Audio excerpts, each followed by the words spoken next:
देखिए, आपने अब्दुल कलाम आजाद का नाम सुना है क्या? अब्दुल कलाम आजाद का कहना था कि हवाई जहाज बनाऊंगा, और वो उसके सपने में दिखता था। अपने पैरों में नाल को डालिए और तब तक दौड़िए जब तक आप अपने लक्ष्य को प्राप्त नहीं कर लेते हो। अंत में मैं, यदि कोई कहते हैं कि स्वर्ग नरक, जो कवि था उसने कहा भी है कि फिर दोषी घर रुए हस्ते हम ही हस्तो इस दुनिया में ही है, इसी दुनिया में है, यही है, यही है, यही है। इसलिए अपनी जिंदगी को, अपने दुनियादारी को स्वर्ग बनाने के लिए हमेशा प्रसन्नचित रहिए, खुश रहिए, योजना बना के काम कीजिए। मैं श्रीमान वीरेंद्र जी बनीवाल का बहुत बहुत आभार और धन्यवाद देना चाहता हूं कि हमारे इस प्रोग्राम में पधारे, युवाओं का हौसला अफजाई करने के लिए। साथ ही एसडीएम सर का बहुत बहुत धन्यवाद सीपीओ सर का। उन्होंने पूरे प्रोग्राम की जिस प्रकार से रूपरेखा प्रस्तुत की है, केवल भारत में ही नहीं पूरे इसी लक्ष्य के साथ इस कार्यक्रम का आयोजन किया जा रहा है। आगे बढ़ते हुए श्री गणेशाराम जी उप सरपंच महोदय हमारे बीच पधार चुके हैं, तो मैं श्रीमान बल्ले खान जी तथा राधे श्याम जी एनडीजीएस स्कूल देसर से अनुग्रह करूंगी कि वह माल्यार्पण तथा श्रीमान अजय जी गौड़ पूर्व उप प्रधान भी हमारे बीच पधार चुके हैं। श्री सत्यनारायण जी गोदारा तथा श्रीमान अशोक जी शर्मा से निवेदन है कि वह मंच पर आकर उनका माल्यार्पण शर्मा सर।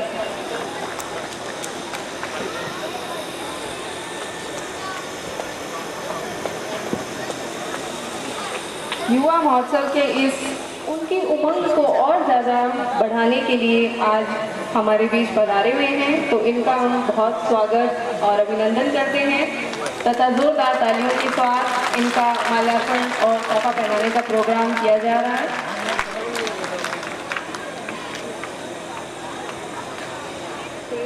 कि वो अपना उद्बोधन सभी युवाओं के सामने रखें।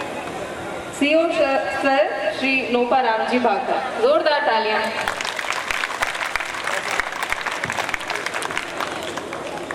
आज के कार्यक्रम के मेहमान वीरेंद्र जी बनीवाल, वर्तमान राजस्थान कांग्रेस कमेटी उपाध्यक्ष एसडीएम साहब, पूर्व प्रधान मोहन जी गोदारा साहब, वीडियो मैडम शीला जी, युवाओं, लूणकंड सर कस्बे और आसपास से पधारे हुए सभी मेहमानगण, राजकीय बालिका विद्यालय के स्टाफ बंधुगण, सबसे पहले मैं सभी युवाओं को इस कार्यक्रम के उपलक्ष्य में बधाई देना चाहता हूं और शुभकामनाएं प्रेषित करता हूं कि आपके जरिए भारत का भविष्य उज्जवल हो, आप ही भारत का भविष्य हो। आप नन्हे मुन्ने चेहरों में मैं बहुत सारे देश के निर्माता, सैद्धांतिक राजनेता देख रहा हूं, जो सिद्धांतों की राजनीति करते हुए देश को, प्रदेश को आगे बढ़ाएं।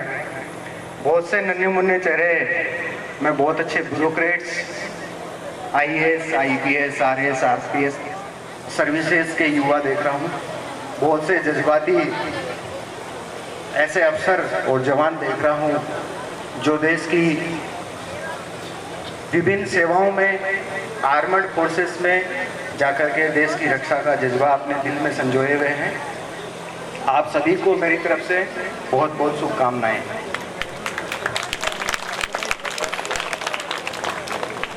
बच्चों, युवा महोत्सव आयोजित करने का जो उद्देश्य है वो सीपीओ सर ने बहुत अच्छी तरह से बखूबी आपको भी एक्सप्लेन किया। भारत देश की आबादी अभी युवा आबादी मानी जाती है। किसी भी देश की विकास गाथा में एक स्टेज आती है जहाँ पे मैक्सिमम उसकी कर सकते हैं कैसे युवाओं को क्या करना पड़ेगा। ठीक है। जैसे मैं आपको मेरा खुद का एग्जांपल दूँ, मेरे पूरे परिवार में सिर्फ एक अंकल थे 10-20 घरों में जो बीएसएफ में सिपाही थे, उसके अलावा कोई सर्विस में नहीं था। मेरे पिताजी भी पढ़े लिखे नहीं। मैंने 5वीं 6वीं क्लास में, अगर गुरुजी ने बस्ता फेंका है तो गलती तेरी होगी निश्चित रूप से। और मैं साथ कभी स्कूल इवन एडमिशन कराने नहीं गए, मेरे ताऊजी ने एडमिशन कराया किसी विषय से। और अपने आप को कमजोर भी नहीं समझना, ये भी नहीं मानना कि यार मैं फर्स्ट नहीं आया तो मैं कुछ नहीं कर सकता। फर्स्ट आना सेकेंड आना कोई बात नहीं, एक चीज कहूँगा, ये हमेशा याद रखना, जीवन में सबसे बड़ा एग्जाम क्या है, आप क्या मानते हो? किसी आदमी के जीवन में सबसे बड़ा एग्जाम कौन सा होता है? मतलब बच्ची कुछ बोलना चाह रही है, आप मान रहे होंगे कि यार जिस दिन बड़ी नौकरी लगेंगे वो होगा। मेरा इसमें मानना है किसी आदमी का अपने वो आपका सबसे बड़ा एग्जाम है। तो स्कूल का एग्जाम आया, तो भी ये नहीं सोचना कि मैं फेल हो गया, है ना। हमेशा ये रखना कि मेरी जो ये पढ़ाई का एक फेज है, इसको ओवरऑल मुझे सक्सेस वे में कैसे पास कर लेना है, वो मेरा एक एग्जाम है। फिर आपका सेकंड आएगा सर्विस करने का, वो किसी भी रूप में। जैसे मैंने आज ये वर्ड क्यों कहा कि मैं आप में से बहुत अच्छे सिद्धांतों की राजनीति करने वाले युवा देखो, जो फेल होगा वो नेता बनेगा। तो ये कोई पॉजिटिविटी नहीं है, समाज में इस तरह की सोच नहीं आनी चाहिए। और ये आप लोगों की जिम्मेदारी है कि बहुत अच्छे पढ़ लिख करके और हमें बहुत अच्छे राजनेता बनना है। जैसे हम हमारे बीच में देख सकते हैं श्रीमान बेनीवाल जी को, आप लोग सब भी सुनते होंगे, इनकी जो सिद्धांतों की राजनीति है, समझौता नहीं करते कभी। जो बात कहनी है मुंह पे कहना है, भले ही कोई खुश हो भले ही नाराज हो। तो सिद्धांतों की राजनीति करने वाले राजनेता अगर इस देश में कम हो जाएंगे तो बाकी चीजें, क्योंकि व्यवस्था तो वहीं से चलनी है, ब्यूरोक्रेट्स काम किस रूप में करेंगे, जैसी सरकार की इच्छा होगी, और न्यायालय किस तरह से काम करेगा, जैसी सरकार की इच्छा होगी। तो आप में से मैं बहुत अच्छे सैद्धांतिक राजनीति करने वाले राजनेता देख रहा हूँ। इसका मतलब मेरा यही है कि कोई IAS IPS और ये RS RPS बनना ही कोई सफलता नहीं है। आप जिस भी अपने जीवन में जिस भी सर्विस को या जिस भी काम को चूज करते हैं, वो सक्सेस रूप से आप आगे कैसे पाते हैं, वो अपनी बड़ी बात है। उसके बाद आता है आदमी का तीसरा फेज, जिसमें आप लोगों ने जो समाज से लिया है वो किसी न किसी रूप में हम वापस लौटाना शुरू करें। हर आदमी की जिम्मेदारी है। हम जिस स्कूल में पढ़े हैं, जिस गांव में आगे बढ़े हैं, जिन दोस्तों के, जिस समाज के बीच में रहे हैं, जिस प्रदेश और जिस देश की माटी का हमने नमक और अन्न खाया है, उसका हम किसी न किसी रूप में हम चूकता करें। तो वो हमारे दिमाग में रहना चाहिए कि हम जो गतिविधि कर रहे हैं उससे क्या हम वापस कर पा रहे हैं। ठीक है। फिर लास्ट सभी महानुभावों का मैं पुनः एक बार दिल से धन्यवाद करता हूँ, बधाई देता हूँ युवा महोत्सव पे। एक बार हम जय बोलेंगे। भारत माता की, भारत माता की, भारत माता की जय हिंद, जय भारत। बहुत बहुत धन्यवाद सीओ सर का। इन्होंने अर्पण कर स्वागत करेंगे सर के श्रीमान अली शेर जी का माल्यार्पण कर अभिनंदन करेंगे। लेगा का स्वागत है तथा आगे श्रीमान अली शेर जी का स्वागत करेंगे।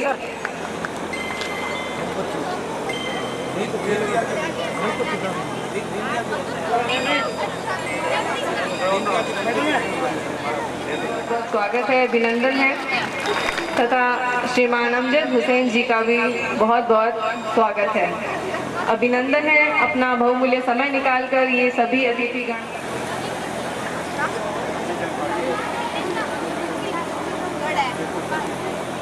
थोड़ा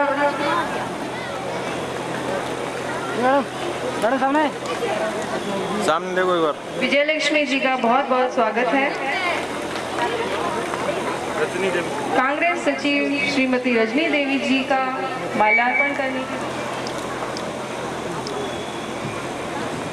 ये पुष्प गुच्छ है जिन्हें देकर हम आपका स्वागत कर रहे हैं। और हमारे भाव सुमन के हार तो सभी पधारे हुए जो हमारे ब्लॉक लेवल का प्रोग्राम है, हमें मिलकर इस आयोजन को सफल बनाना है। खास करके ये युवाओं को केंद्रित रखते हुए प्रोग्राम आयोजित किया गया है, जिसमें 15 से 29 आयु वर्ग के सभी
लुगाया में तो काम करे हो, घर की लुगाया में तो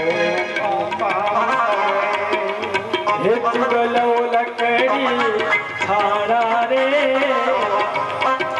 देश ठिकाना रे धन मारा देश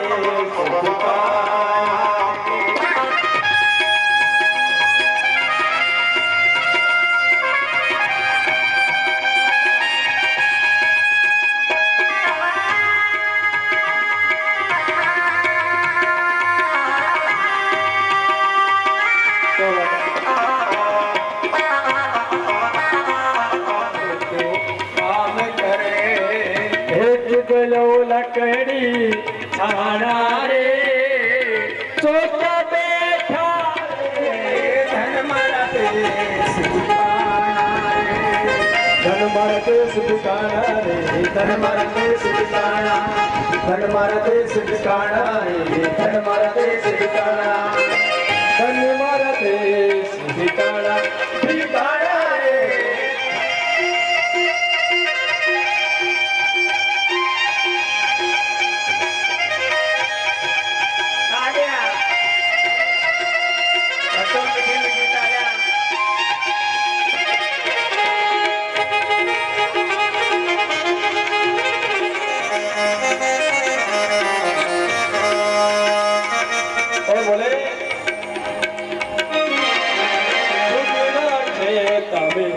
मोटे बाजरो खुद देखे हमें मोटे बाजरो बाजरो साग साथे बाजरो दूध दहीरा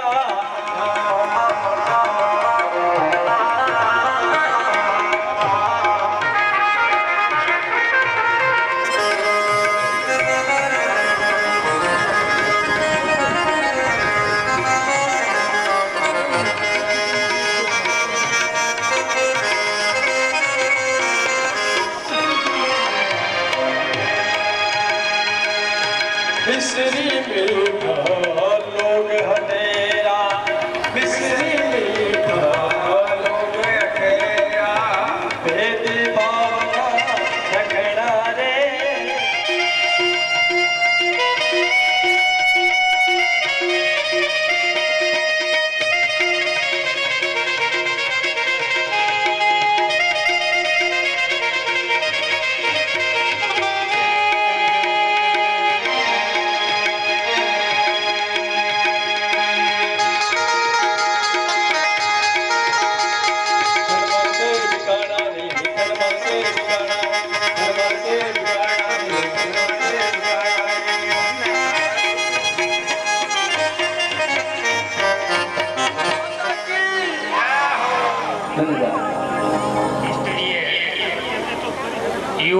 महाउत्सव के कार्यक्रम की मुख्य अतिथि राजस्थान सरकार के पूर्व मंत्री वीरेंद्र जी बेनीवाल साहब, मंच पर विराजमान उपखंड अधिकारी संजीव कुमार वर्मा जी, ब्लॉक शिक्षा अधिकारी रेवंत राम जी परियार साहब, हमारे पंचायत समिति के विकास अधिकारी शीला जी और तमाम स्कूल से पधारे हुए शिक्षकगण, इस शाला के तमाम स्टाफगण, इस शाला के प्राचार्य महोदय और इस महा उत्सव में भाग लेने वाले तमाम प्रतिभा छात्र और छात्राएं। मेरे से पूर्व वक्ताओं ने आप लोगों को बहुत सारी बातें बताई।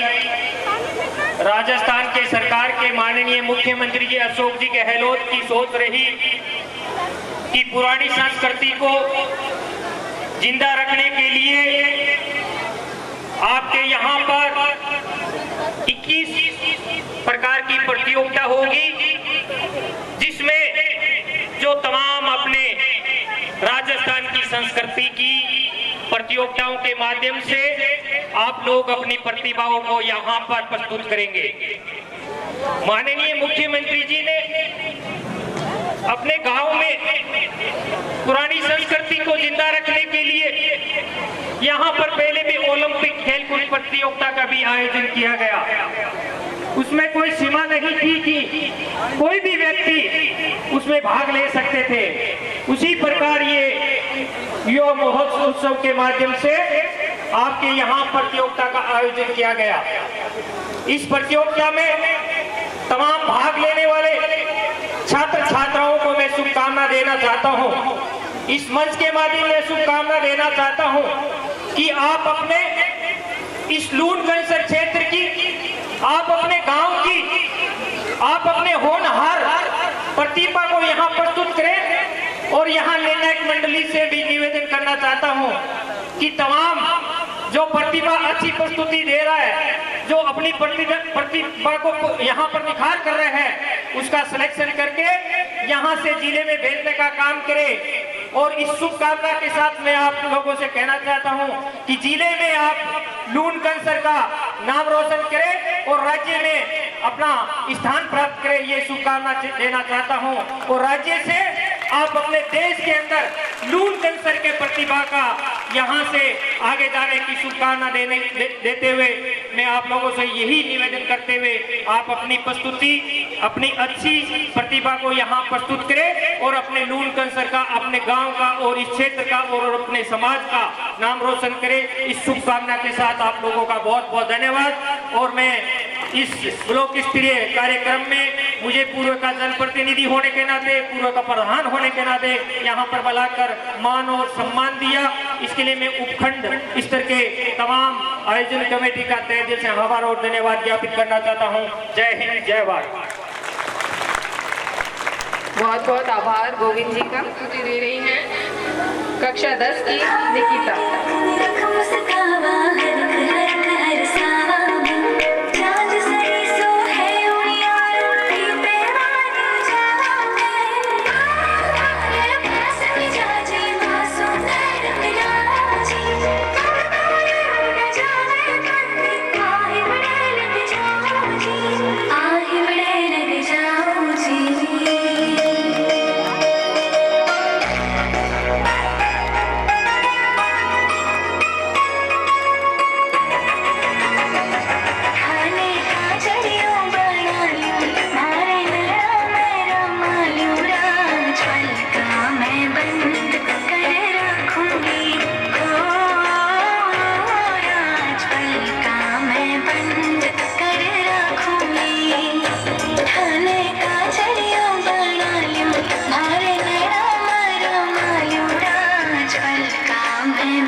प्रधान गोविंद राम जी, मंडी समिति के पूर्व अध्यक्ष राजा राम जी जाखड़, गणेशा राम जी, लोपा राम जी, मंचासीन समस्त अतिथिगण, विभिन्न क्षेत्रों से पधारे हुए समस्त अध्यापकगण और इस प्रांगण में विराजमान लूणकरण सरपंचायत समिति के समस्त ग्रामीण जन और मेरे प्यारे बच्चों, आज बड़ा ही हर्ष का विषय है कि युवा महोत्सव का आयोजन किया जा रहा है। जो हमारे सीएम साहब की सोच है कि दूर दराज ढाणी में, गांव में रहने वाला बच्चा अपनी कला के माध्यम से अंतर्राष्ट्रीय स्तर पर परचम लहराए, तो हम सभी को माननीय सीएम साहब की सोच को धन्यवाद देना चाहिए कि हमें एक मंच प्रदान करने का एक अवसर दिया है।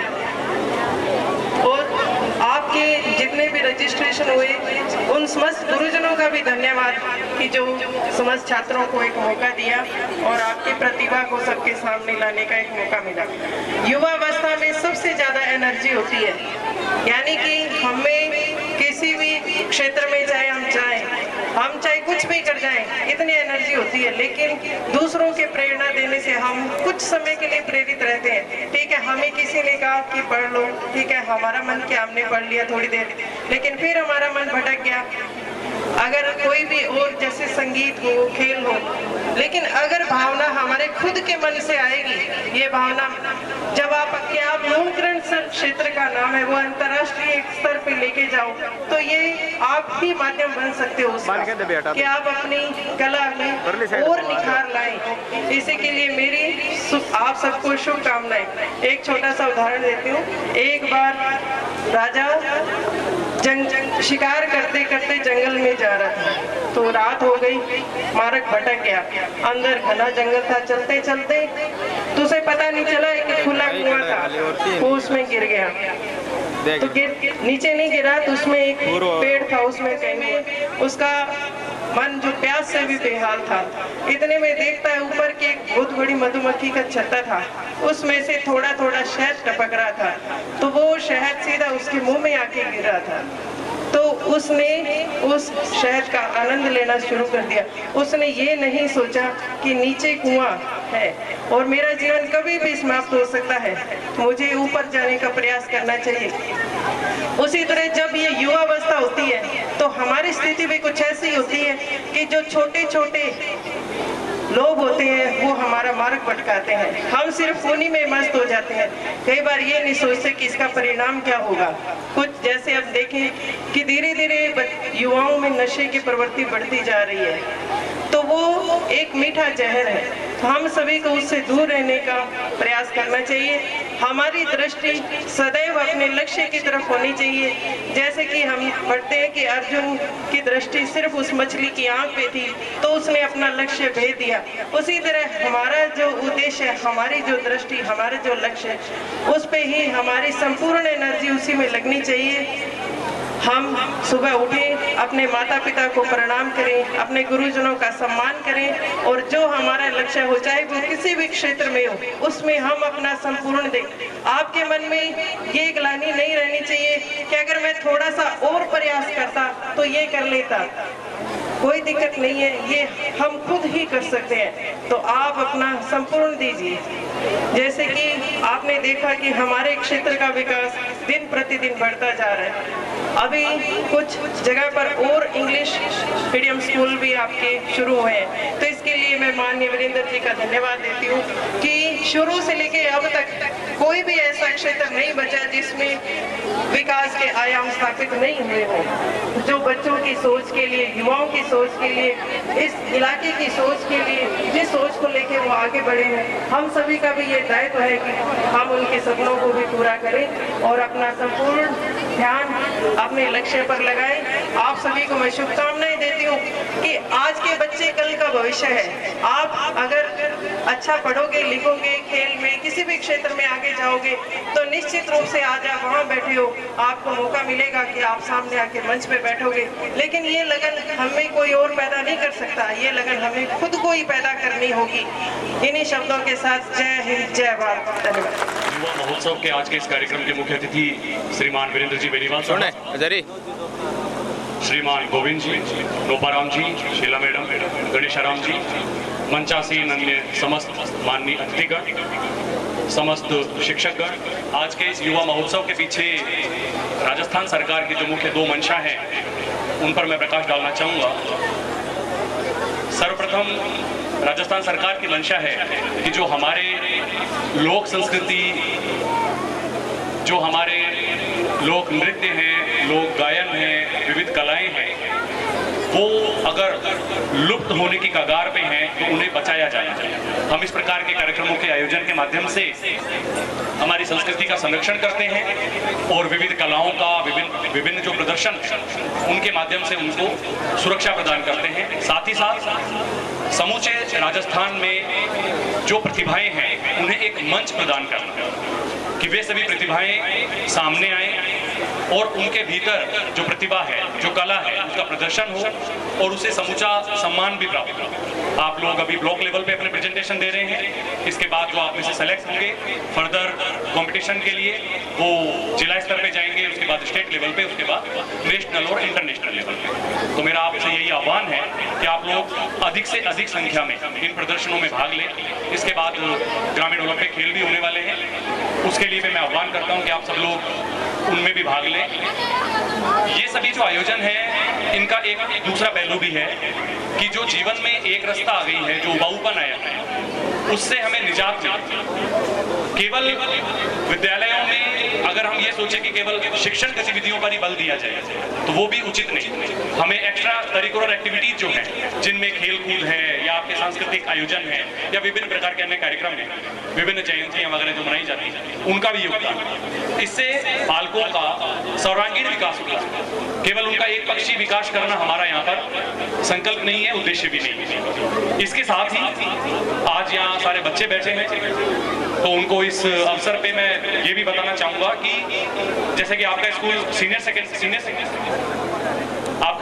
सेकेंडरी स्कूल है, तो जो बच्चियाँ यहाँ पर 10th पास कर गई होंगी, 11th-12th में उन्होंने अलग अलग फैकल्टीज में एडमिशन्स लिए होंगे। तो जब आप 11th या 12th में जो भी फैकल्टीज में आप अपनी फर्दर पढ़ाई करते हैं तो आपके कुछ लक्ष्य दिमाग में बन जाते हैं। तो उन लक्ष्यों पर आप ध्यान केंद्रित करना प्रारंभ करें कि आपको भविष्य में क्या करना है। साथ ही जो छोटे बच्चे हैं, 9th-10th में जो बच्चियां हैं, वो भी जो आपके द्वारा सोचा गया है कि हमें भविष्य में किस दिशा में काम करना है, जो उस फील्ड में सक्सेसफुल लोग हैं उनसे संपर्क करें। उन्होंने क्या नीतियां अपनाई, उन्होंने किस प्रकार से अपनी दिनचर्या सेट की, अपना मैनेजमेंट किया, उन सब चीजों के बारे में उनसे मार्गदर्शन प्राप्त करें। यहाँ पर मैं आपसे एक बात करना चाहूंगा कि चाहना और वास्तव में चाहना, इन दोनों में बहुत फर्क होता है। चाहने को लेकर ये हो सकता है कि आप कुछ भी चाह सकते हैं, लेकिन वास्तव में चाहना वो होता है जो आपके एफर्ट्स बताते हैं, यानी कि आप आपके जो एफर्ट्स कर रहे हैं, प्रयास कर रहे हैं, वो जिस दिशा में आपको लेकर जा रहे हैं वही आप वास्तव में चाह रहे हैं। एक तरफ आप चाह रहे हैं कि खा पी रहे हैं, सो रहे हैं, एंजॉय कर रहे हैं, घूम रहे हैं, तो ये मिसमैच है बेसिकली।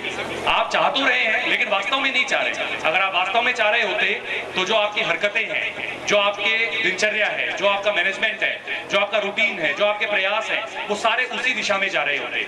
तो इस चीज को डिफरेंशिएट करना सीखिए कि आप वास्तव में क्या चाहते हैं और उसके हिसाब से अपने प्रयासों को गति प्रदान करें।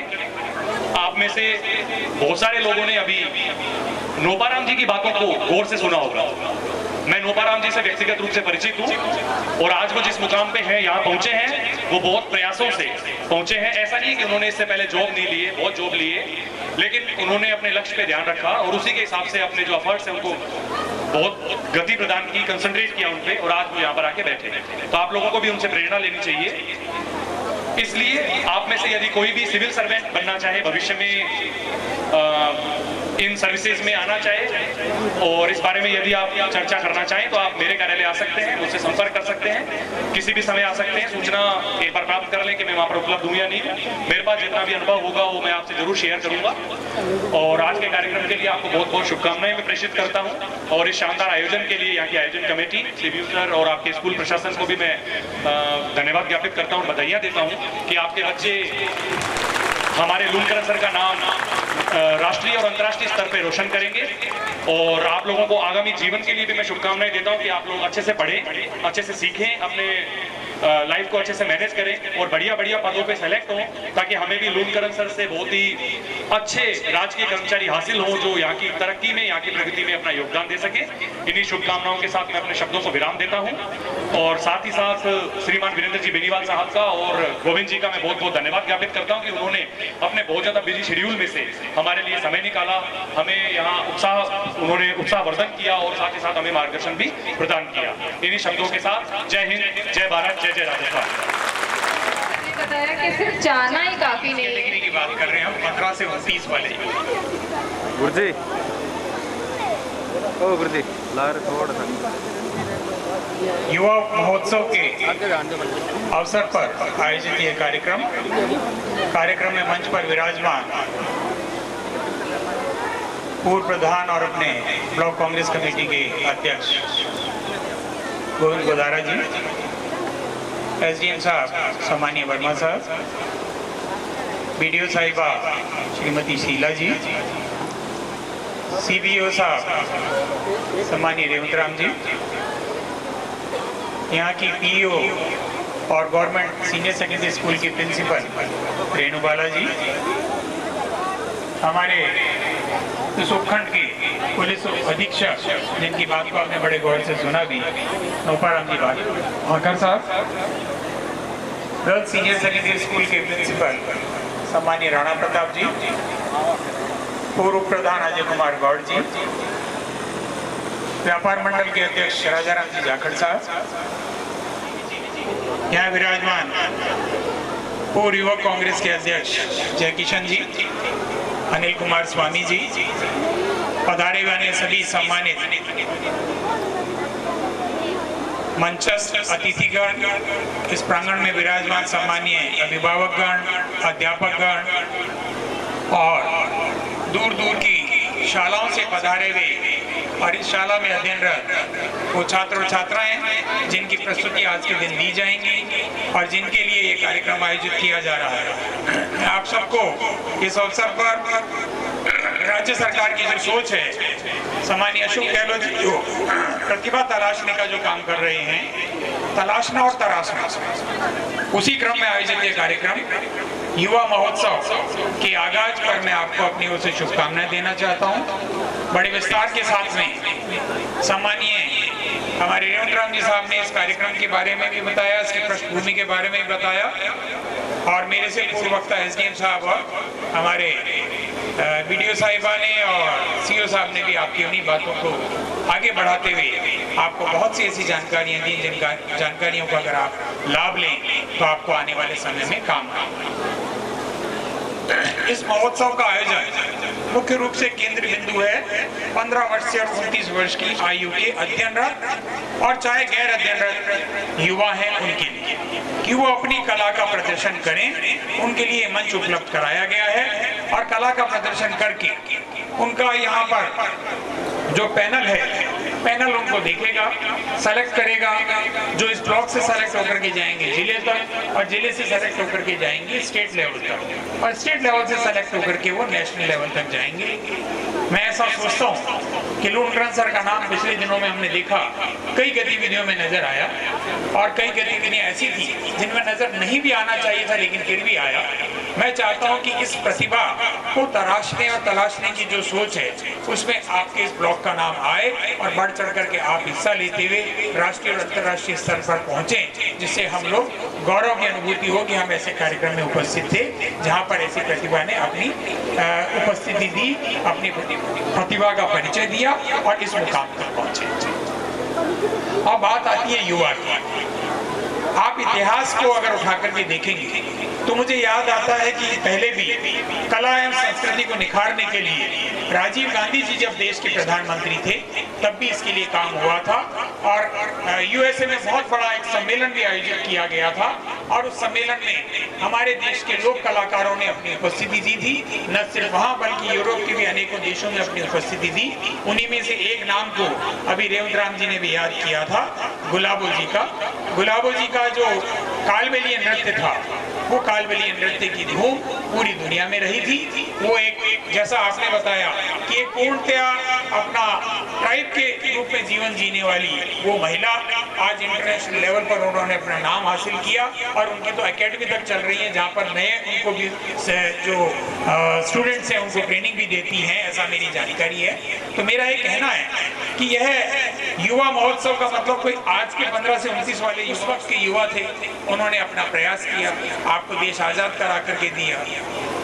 यहाँ पर जो जनप्रतिनिधिगण और अधिकारीगण गए उन्होंने अपने ये कह लीजिए कि जीवन की जो शक्ति थी उस शक्ति का इस्तेमाल करके इस इलाके को बहुत कुछ दिया। यह अपना इलाका, आज हम केवल लोकरंसर की बात करते हैं, यहाँ पर हमारे सम्मानीय गणेश जी सोलंकी साहब को सरपंच साहब विराजमान है जो इनका क्षेत्र है। यहाँ पर एक 10वीं की स्कूल थी और 11वीं पढ़ने जाना पड़ता था, तब 10+1 था, अब 10+2 है। 11वीं पढ़ने के लिए जाना पड़ता था कालू में। आप अपनी दादियों नानियों को पूछिएगा, दादाजी नाना जी को पूछिएगा, जो पढ़े वो कहाँ गए। आज स्थिति ये है कि लूणकरनसर युवा हो रहा है और लूणकरनसर इतना युवा हो गया कि इस ग्राम पंचायत लूणकरनसर में केवल ग्राम लूणकरनसर की अगर हम बात करें तो यहाँ 5 सीनियर सेकेंडरी स्कूल हैं। कितनी है? तो युवा हो गया ना, एक कॉलेज भी यहाँ पर है। तो ये युवावस्था जो प्राप्त की, इसकी युवावस्था को बनाने के लिए आपको काम करना है। आप अपनी शिक्षा अच्छी प्राप्त करें, अपनी अन्य गतिविधियों में भाग लें, आप यहाँ पर अपना आने वाले समय में नेतृत्व देने के लिए काम करें, प्रशासनिक अधिकारी बने। पिछले वर्षों में यहाँ पर जो तरक्की हुई, उस तरक्की के चलते बड़ी संख्या में युवाओं ने, चाहे वो प्रशासनिक वर्ग में हो चाहे अन्य गतिविधियों में हो, अपनी उपस्थिति जाहिर करी और पूरे बीकानेर जिले में हमारी तहसील लूणकरनसर अग्रणी रही। ये बड़े गौरव का विषय है। इसके लिए मैं सेलेक्ट होने वाले सभी नौजवानों को बहुत बहुत बधाई और शुभकामनाएं। अब आज मंडी देखिए, मंडी कितनी तरक्की कर गई। अब यहाँ हमारे पास विराजमान है एक अध्यक्ष जी और हैं जो कि ओबीसी प्रकोष्ठ के अध्यक्ष हैं, लेकिन गोटा एसोसिएशन के भी अध्यक्ष हैं, हरी जी। ये सब लोग कोशिश करते हैं कि हम लोग बढ़ चढ़ करके अपनी सामाजिक सरोकार से जुड़ी हुई गतिविधियों में अपनी उपस्थिति दें। मैं बात बहुत लंबी नहीं करते हुए यही कहना चाहता हूँ कि पूर्व में जब कभी भी मुझे अवसर मिला, मैंने प्रयास किया कि शिक्षा के क्षेत्र में और अन्य क्षेत्र में कुछ काम हो। मेरे से पहले मेरे सर्ववासी पिता ने इन प्रयासों को पूरी ताकत लगा करके किया। 6 बार वो विधायक रहे और उन्होंने इस क्षेत्र को शिक्षा, रोजगार, स्वास्थ्य और किसानों के लिए मूलभूत आवश्यकताओं के लिए उन्होंने विशेष रूप से प्रयास किया। यह यहाँ पर जो बैठे हैं बहुत से लोगों के लिए अचरज का विषय होगा कि यहाँ पर पीने का पानी नहीं होता था और रेल के माध्यम से पानी आता था, टैंकर से पानी दिया जाता था। आज यहाँ पर घर घर पानी आ रहा है, खेती के लिए पानी मिल रहा है। ये सोच रखी गई और उस सोच के चलते आज लूणकरनसर युवा हो रहा है। यहाँ पर रहने वाली चाहे पीढ़ियां निकलती जा रही हैं, लेकिन लूणकरनसर युवा हो रहा है। आज के 20 साल बाद में एक नई पीढ़ी आपकी भी निकल करके आएगी। आपको कोई युवा न माने, लेकिन अगली पीढ़ी आप लेकर के आएंगे और वो इस लूणकरनसर को और युवा रखे। आज के इस अवसर पर इस आयोजित कार्यक्रम में मुझे आपके बीच में आने का मौका मिला, इसके लिए मैं रेवंत राम जी का धन्यवाद करूंगा। अच्छा आयोजन है, अन्य और आयोजन होंगे, पूर्व में भी बहुत से आयोजन होते रहे, उनका आप लाभ लें और इस इलाके की रौनक बढ़ाने के लिए आप काम करें। जो सोच अशोक गहलोत जी की है, उस सोच को हम लोग समझें और जैसा कि हमारे एसडीएम साहब ने भी कहा कि किन्हीं को अगर किसी प्रकार का प्रशासनिक सेवा में जाने का रास्ता पूछना है, आप रास्ता पूछने के लिए एसडीएम साहब तक जाएं, आपके जो यहाँ पर सीओ साहब तक जाएं, बीडीओ साहिबा तक जाएं, ये कैसे सेलेक्ट हुए, किन परिस्थितियों में आगे बढ़े, पूर्व के आपके और प्रतिनिधिगण की बात को भी समझें। ज्यादा दूर नहीं जाते, मैं तो मेरे पिता के बारे में बताऊंगा। उनको जब पढ़ना था तो गांव में स्कूल नहीं थी, वो गांव से दूर निकले, बहुत दूर तक पढ़ने के लिए गए और लौट करके इसी इलाके की उन्होंने सेवा करी।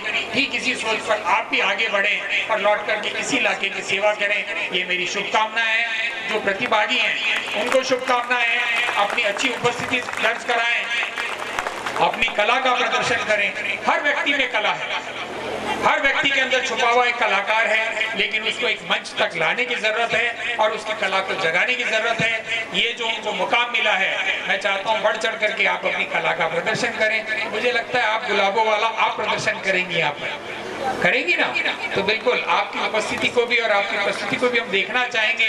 आशा करेंगे आने वाले समय शुभ समाचार मिले कि ब्लॉक लोनकरण सर से भाग लेने वाले हमारे नौजवान जिला और राज्य स्तर पर प्रथम आते हुए उन्होंने राज्य सरकार की ओर से सम्मान हासिल किया और अपने परिवार का गौरव बढ़ाया। बहुत बहुत धन्यवाद, आभार, जय हिंद।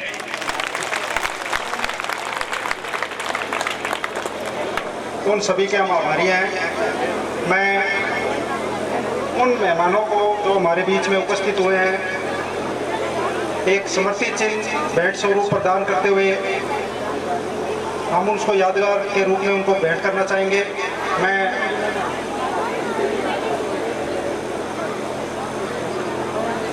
सर भेंट श्रीमान वीरेंद्र जी बेनीवाल पूर्व गृह एवं परिवहन राज्य मंत्री का समर्पित चिन्ह देकर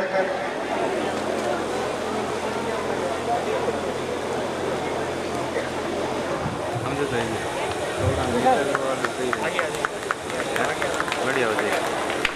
सभी अतिथिगण समर्पित चिन्ह प्रदान करते हुए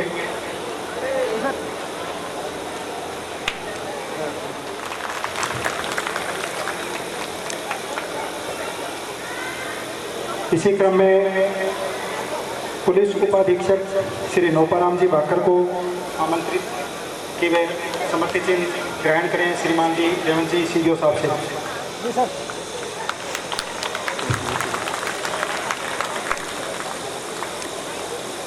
वीडियो मैडम शीला जी को आमंत्रित करता हूं कि समर्पित चिन्ह। इसी क्रम में श्री गोविंद जी गोदारा पूर्व प्रधान पंचायत समिति लोनकरण सर से आग्रह है कि आप एक समर्पित चिन्ह ग्रहण करें। श्री रेवंत जी सीडीओ साहब से।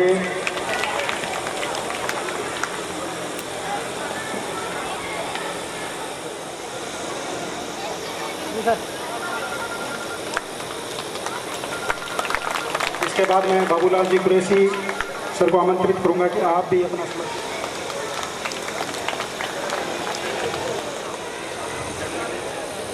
श्रीमान जी रेणु मैडम आचार्य राहु मावी लोनकरण।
प्रस्तुति तैयार रहे, बहुत ही अच्छी प्रस्तुति स्टेज पे आए और उसके बाद लिखिता तैयार रहे। घुमानाबाद की बच्चियां चली जाएं बाहर, जो ऑटो से आती हैं।